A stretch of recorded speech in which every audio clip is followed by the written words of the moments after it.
আসসালামু আলাইকুম। কেমন আছেন সকলেই? টপ মেরিট শিক্ষা পরিবারে আপনাদের সবাইকে স্বাগতম।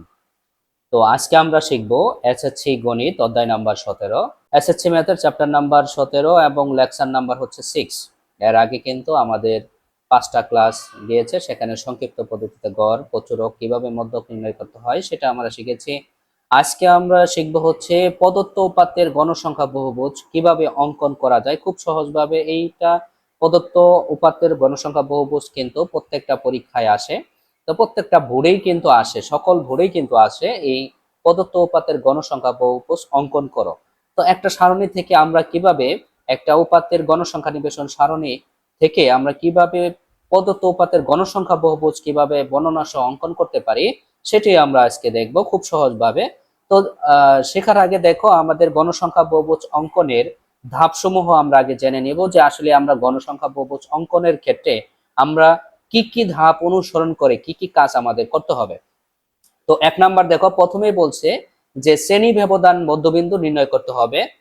2 নাম্বার বলছে গ্রাফ পেপারের ছক কাগজে দুটি লম্ব আঁকতে হবে। একটা হচ্ছে এক অক্ষ অনুভূমিক রেখা, যেখানে ভূমি বরাবর থাকে, এখানে শ্রেণীর মধ্যবিন্দুগুলো বসাতে হবে।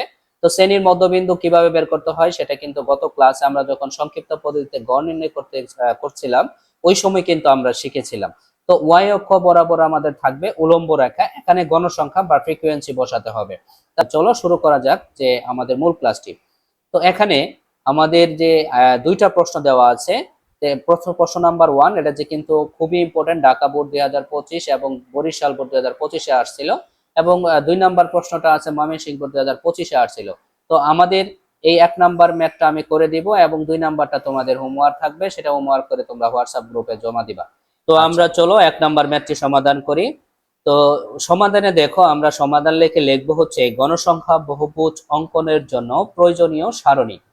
তো প্রয়োজনীয় সারণী, অথবা তুমি এখানে লিখতে পারো গণসংখ্যা বহুভুজের অঙ্কনের জন্য সারণী তৈরি করা হলো, একই কথা, তোমার যেটা ভালো লাগে তুমি সেটা লিখবা। এরপরে আমাদের শ্রেণী ব্যক্তি লিখে নিব, শ্রেণী মধ্য বিন্দু লিখে নিব, গণসংখ্যা লিখে নিব। তো শ্রেণী মধ্যবিন্দু আমি এখানে কিন্তু সবকিছু বের করে রাখছি, যে শ্রেণী মধ্যবিন্দু, শ্রেণী ব্যক্তি এবং গণসংখ্যা এখানে কিন্তু প্রশ্নে দেওয়াই থাকে। এবং শ্রেণী মধ্যমান কিভাবে বের করতে হয়, মধ্যবিন্দু বের করতে হয় সেটা শিখিয়েছিলাম। মনে করো যে এই ঘরে আমি কি শ্রেণী মধ্যমান বের করব, তাহলে এই ঘরের শ্রেণী মধ্যমান বের করার জন্য আমার এই ঘরের যে শ্রেণী ব্যবধান আছে এই শ্রেণী ব্যবধানের নিম্ন সীমা এবং ঊর্ধ্ব সীমা যোগ করে 2 ভাগ করব। যেমন 21 এবং 30 আমরা যদি যোগ করি, মনে করো যে আমাদের 21 আর 30 কি করলাম, যোগ করলাম, যোগ করে আমি ভাগ করব কত দিয়ে, 2 দিয়ে। তাহলে 21 আর 30 যদি যোগ করো তাহলে কত হবে, 51।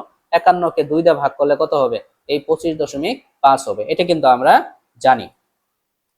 তো এখন এইভাবে কিন্তু আমাদের প্রত্যেকটাই বের হয়েছে, যেমন 31 আর 40 যদি আমরা যোগ করি তাহলে হবে কত, 71। 71কে যদি আমরা 2 দিয়ে ভাগ করি 35.5। আরেকটা তোমাদের নিনজা টেকনিক শিখিয়ে দিয়েছিলাম, যে প্রথমটা আমাদের বের করার পরে যদি দেখি শ্রেণী ব্যবধান 10 বা যে শ্রেণী ব্যবধানই থাকুক না কেন সেই শ্রেণী ব্যবধানটা আমাদের প্রথম শ্রেণী মধ্যবিন্দুর সাথে যোগ করে লিখতে হয়। যেমন 21 থেকে 30 এর শ্রেণী ব্যক্তি হচ্ছে কত, ব্যবধান হচ্ছে 10। সেই কারণে আমাদের শ্রেণী মধ্যবিন্দু ছিল 25। এই 25-এর সাথে 10 যোগ করে পরবর্তী শ্রেণী মধ্যমান হয়েছে। এরপরে আবার 10 যোগ করে পরবর্তী শ্রেণী মধ্যমান হয়েছে, আবার 10 যোগ করে পরবর্তী শ্রেণী মধ্যমান হয়েছে। তো এইভাবে কিন্তু আমরাও শ্রেণী মধ্যবিন্দু বের করতে পারি একটা বের করার পর। আর যখন গণসংখ্যা সেটা তোমার অবশ্যই সারণীতে দেওয়া থাকবে, এটা কিন্তু দেওয়াই থাকবে, এটা আমরা লিখবো। তো এই ছিল আমাদের এই শ্রেণী মধ্যমান আমাদের গণসংখ্যা বহুভুজ অঙ্কনের জন্য যে প্রয়োজনীয় সারণী দরকার, সেটা শ্রেণী ব্যক্তি, শ্রেণী মধ্যবিন্দু, গণসংখ্যা, সেটা আমরা অঙ্কন করে নিয়েছি। এরপর তোমাদের কিছু একটা বাংলা লিখতে হবে একটু, সেটা হচ্ছে গণসংখ্যা বহুভুজ এইভাবে লিখবা। লেখার পরে লিখবা যে সব কাগজে, এই যে সব কাগজে 100 ওয়াই অক্ষ আঁকি। প্রথমে এটা লিখবা যে সব কাগজে 100 ওয়াই অক্ষ আঁকি।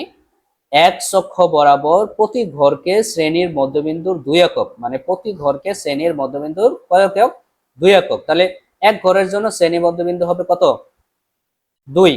এক ঘরের জন্য শ্রেণী মধ্যবিন্দু হবে 2, এটা মনে মাথায় রাখলে হবে। আবার ওয়াই অক্ষ বরাবর প্রতি ঘরকে গণসংখ্যার 1 একক ধরে, মানে ওয়াই অক্ষ বরাবর, যেমন এই যে আমি সব কাগজে দেখো আমি যে এখানে যা যা করছি সেটা আমি এখানে লিখবো। সব কাগজে আমি এই যে ওয়াই অক্ষ এবং এক্স অক্ষ আঁকাইছি, যেটা হচ্ছে এক্স অক্ষ।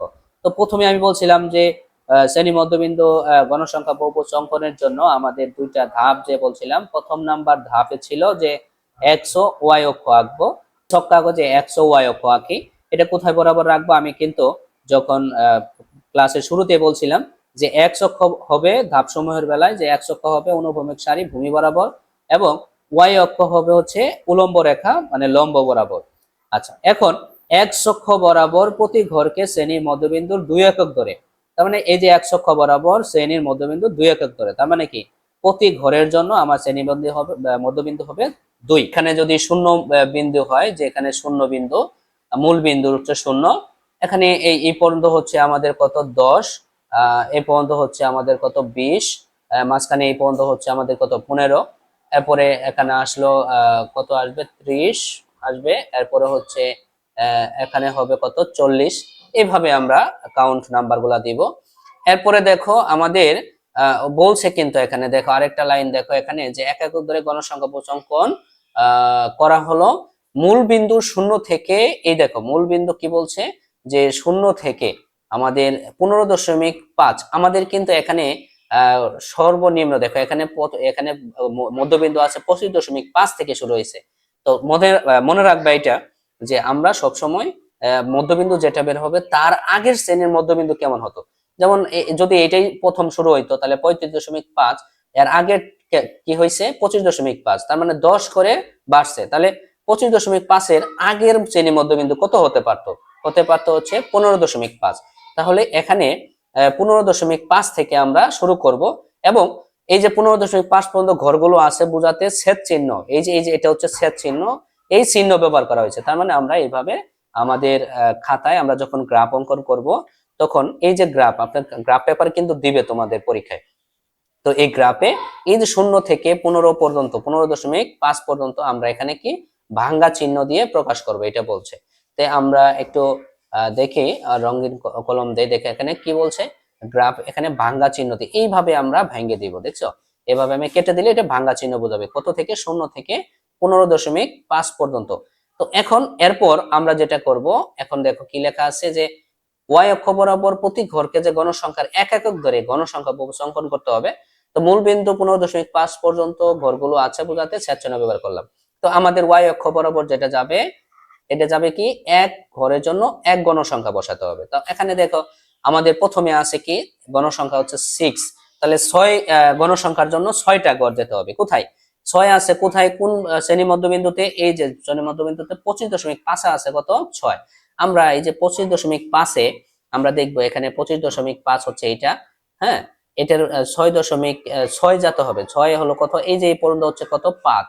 5 হলে এইখানে এই 6টা ঘর পর্যন্ত আমরা এখানে একটা কি দিব, ফোঁটা দিব। দেখো এইভাবে ফোঁটা দিয়ে চিহ্নিত করব, বিন্দু দিয়ে চিহ্নিত করব। এখন তারপরে আছে কত 12, এটা কোথায় 35.5 যেখানে মধ্যবিন্দু আছে সেখানে আছে 12। আর আগে বলে নেই এক অক্ষ বরাবর এই যে আমরা শ্রেণী মধ্যমান যে কত এক অক্ষ বরাবর যে আমাদের শ্রেণী মধ্যমান লিখতে হবে, সেটা কিন্তু আমরা এখানে লিখে নেব কি 5 ঘর পর পর আমরা লিখে নিব, যে 15.5, এরপরে 25.5, এরপরে কি 35.5, এরপরে 45.5, এরপরে 55.5, এরপর 65.5। কারণ হচ্ছে আমাদের সর্বশেষ যে মধ্যবিন্দু আছে এটা হচ্ছে 65.5, এটা আমরা লিখে নিলাম।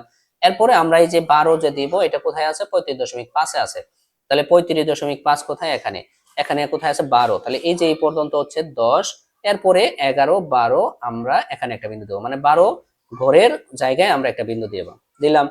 এরপরে দেখো এখন হচ্ছে এই যে 45.5-এ আমাদের গণসংখ্যা আছে কত 20, আমরা এখন 20 চিহ্নিত করব। দেখি 20 কোথায় আছে, 45.5-এ 20, এই যে আমি কিন্তু কাউন্ট লিখে রাখছি, এটা কত 20, এই যে এখানে আমি একটা বিন্দু চিহ্নিত করলাম।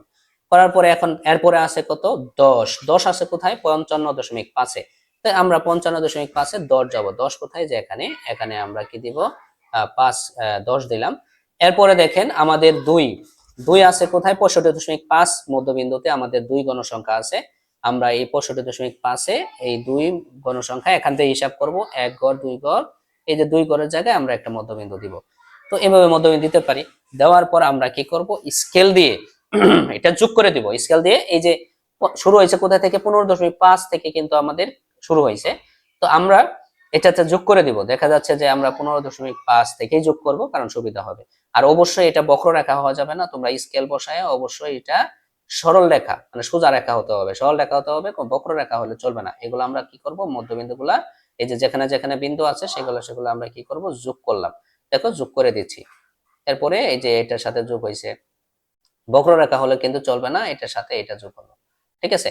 এরপরে আমরা 65.5, এটা দেখো এখানে কেমন বেমানান দেখাচ্ছে, এই কারণে আমরা যেটা করতে পারি, যে প্রথমে যেহেতু আমরা 15.5 নিছিলাম, পরেও আমরা এক গড় নিতে পারি। যদি আরেকটা গড় হইতো তাহলে এখানে হয়তো কি 65.5, এরপরে গড় হয়তো কি 75.5, এখানে হয়তো 75.5।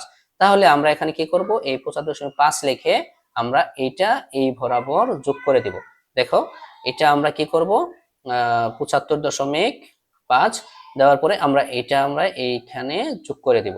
দেখো এখানে কিন্তু আমাদের গণসংখ্যা বহুভুজ অঙ্কিত হয়ে গেল। তো খুব সহজ, যদি তুমি ইজি ভাবে নাও আর যদি এক দুইবার চেষ্টা করো, প্র্যাকটিস করো, তাহলে কিন্তু তুমি পারবা। এই যে এখানে এই যে গ্রাফ পেপারটা করলা, এটা তুমি কি করবা, অঙ্কন করার পর এটা তুমি তোমার যে খাতা আছে, এই যে বাংলাটা যেখানে লিখছো এই পেজে তুমি কি করবা, স্টেপলার মেরে দিবা। তাহলেই স্টেপলার মারে তারপরে তুমি স্যারকে জমা দিবা, তাহলে হয়ে যাবে। আশা করি তোমরা শ্রেণী এই যে গণসংখ্যা বহুভুজ কিভাবে অঙ্কন করতে হয়, আর এটা কিন্তু তোমাকে মনোযোগ সহকারে এমন ভাবে শিখতে হবে যেন পরীক্ষায় আনসার করতে পারো। কারণ এটা যদি তুমি না পারো তাহলে কিন্তু তোমার 4টা মার্ক তুমি পাবা না, কারণ এটা পরীক্ষায় আসে এবং ঘ নাম্বারে আসে যে গণসংখ্যা বহুভুজ অঙ্কন করো। আর বর্ণনা সহজ এটাই, যে বর্ণনা এটাই, যে গণসংখ্যা বহুভুজ কিভাবে তুমি অঙ্কন করলা সেটাই হচ্ছে বর্ণনা। তো আশা করি সুপ্রিয় শিক্ষার্থী বন্ধুরা তোমরা বুঝতে পেরেছো। তো ভালো থেকো, সুস্থ থেকো, টপ মেরিট শিক্ষা পরিবারের সাথে থাকো। দেখা হবে অন্য কোনো ক্লাসে। তো সকলে ভালো থাকো। আল্লাহ হাফেজ।